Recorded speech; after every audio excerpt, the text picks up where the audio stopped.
ਸੇਵਾਦਾਰਾਂ ਦੇ ਨਾਲ ਗੱਲਬਾਤ ਆਪਣੀ ਚੱਲ ਰਹੀ ਹੈ। ਇਸ ਟਾਈਮ ਆਪਾਂ ਇੱਕ ਹੋਰ ਬੂਥ ਦੇ ਵਿੱਚ ਆਏ ਹਾਂ ਜਿੱਥੇ ਨੌਜਵਾਨਾਂ ਦੇ ਦੁਆਰਾ ਸੇਵਾਵਾਂ ਜਿਹੜੀਆਂ ਚੱਲ ਰਹੀਆਂ। ਆਓ ਉਹਨਾਂ ਦੇ ਨਾਲ ਗੱਲਬਾਤ ਕਰਦੇ ਹਾਂ। ਵਾਹਿਗੁਰੂ ਜੀ ਕਾ ਖਾਲਸਾ, ਵਾਹਿਗੁਰੂ ਜੀ ਕੀ ਫਤਿਹ ਜੀ। ਕੀ ਨਾਮ ਹੈ ਵੀਰ ਜੀ? ਅਮਰੀਕ ਸਿੰਘ ਵਾਂਡਰ ਜੀ।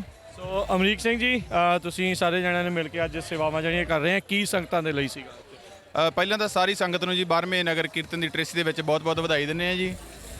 ਸੋ ਅਸੀਂ ਕੁਲਚੇ ਛੋਲਿਆਂ ਦਾ ਲੰਗਰ ਲਾਇਆ ਹੋਇਆ ਅੱਜ ਇੱਥੇ। ਪਿਛਲੇ ਸਾਲ ਵੀ ਅਸੀਂ ਲਾਇਆ ਸੀ ਤੇ ਅੱਗੇ ਵੀ ਜਿੰਨੇ ਨਗਰ ਕੀਰਤਨ ਇੱਥੇ ਹੁੰਦੇ ਰਹਿਣਗੇ, ਕੋਸ਼ਿਸ਼ ਰਹੂਗੀ ਵੀ ਅਸੀਂ ਜਾਰੀ ਰੱਖੀਏ।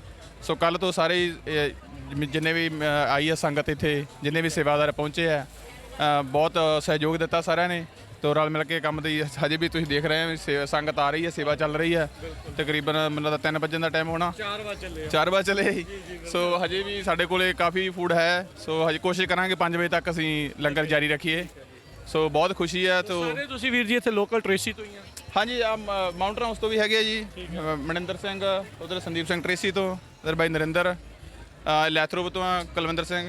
ਸੋ ਸਾਰੀ ਸੰਗਤ ਨਾਲ ਮਿਲ ਕੇ ਜਿੰਨਾ ਗਰੁੱਪ ਹੈਗਾ ਮੁੰਡਿਆਂ ਦਾ। ਠੀਕ ਹੈ ਜੀ। ਸੋ ਨਾਲੇ ਚਲੋ ਹਾਸੇ ਖੇਡੇ ਆ, ਨਾਲੇ ਵਧੀਆ ਸੰਗਤ ਦੀ ਸੇਵਾ ਕਰ ਰਹੇ ਹਾਂ ਜੀ। ਬਹੁਤ ਵਧੀਆ। ਸੋ ਬੜੀ ਖੁਸ਼ੀ ਹੋ ਰਹੀ ਹੈ। ਬਹੁਤ ਧੰਨਵਾਦ ਜੀ। ਵਾਹਿਗੁਰੂ ਜੀ ਕਾ ਖਾਲਸਾ, ਵਾਹਿਗੁਰੂ ਜੀ ਕੀ ਫਤਿਹ।